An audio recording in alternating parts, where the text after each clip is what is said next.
Hey, Dr. Rob here. Is your back pain preventing you from playing pickleball, tennis, biking, or doing what you love to do for activity? Let me show you the best way to treat your low back pain and warm it up so it doesn't affect you when you want to play the sports you want to play. So most of us, especially people like me who are over 50, have some sort of disc bulge process in their lower back that creates that back stiffness that limits you when you want to maybe get down to hit a ball in pickleball or a low shot in tennis. So the first thing you always have to do is address that disc pain.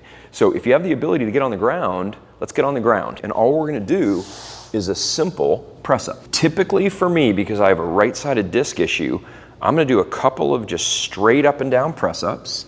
I'm going to get up, blow my breath out.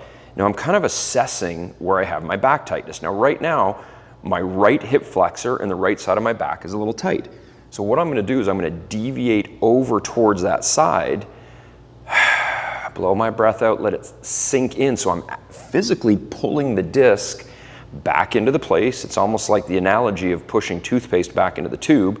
And I'm also loosening up my right hip flexor.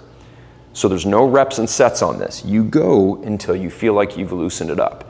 Now right away, I'm already starting to feel loose after 5 or 6 reps.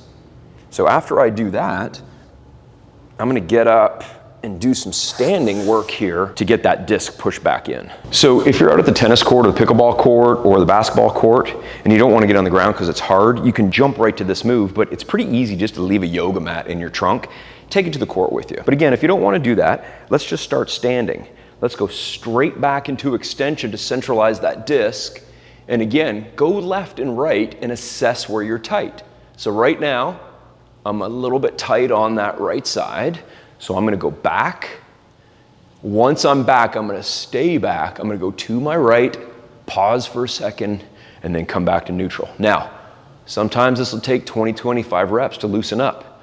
Sometimes it'll only take 5 to 10. Do as many as it takes to loosen up. The looseness feeling is gonna be your nervous system letting go of that muscle tension because your brain recognizes when that disc is pushing out a little bit. You get it re-centralized in or pull that toothpaste back into that tube, all that stiffness in your low back is gonna go away and you can go on to the next activation exercise. Okay, again, if you don't mind getting on the ground, you've got that yoga mat in your trunk. Now that we've centralized the disc, we've got to get your glutes activated because your glutes perform the majority of the lower body movement that needs to happen for pickleball, tennis, biking, soccer, volleyball, all those dynamic motions. So again, if you don't want to get on the ground, I'll show you how to do this standing in a second, but one of the best things you can do is just a simple half side bridge. Get down into this position, get your hand flat here, because incidentally, when your hand is flat, you're going to activate your rotator cuff for stability.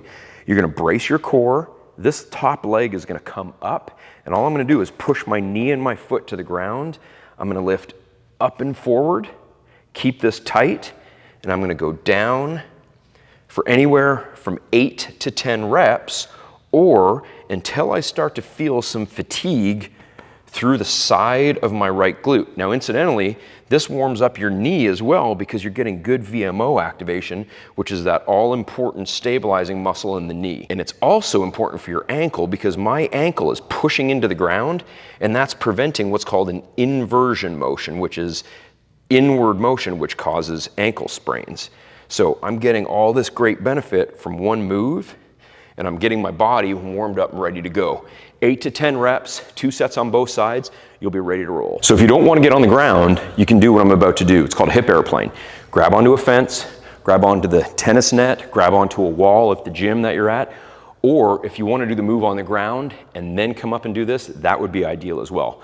So the hip airplane is going to get that glute activated, and it's going to get that whole extremity activated for athletic movements. If you think about a backhand in tennis, you've got to plant here and come through this way. If you've got to move in basketball, you've got to have all of this connected. Without that activated and the switch turned on, you're not going to perform well and your back's going to potentially hurt.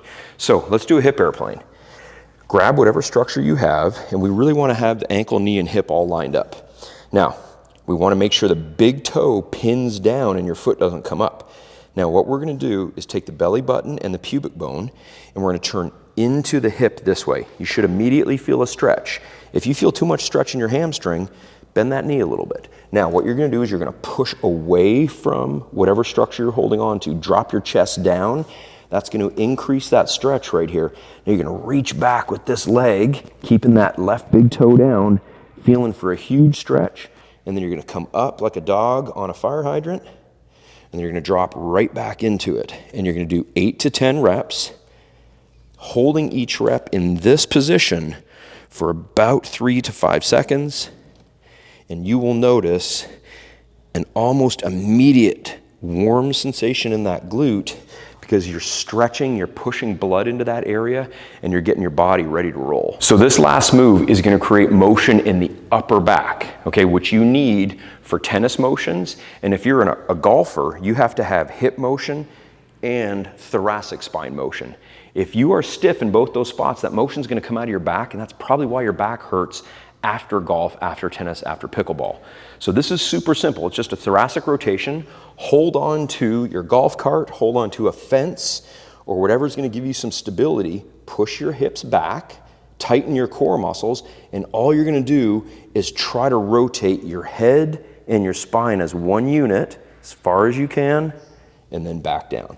We're gonna do 10 reps per side, and you should feel a big stretch right between your shoulder blades and a little bit lower, and this is creating good thoracic rotation.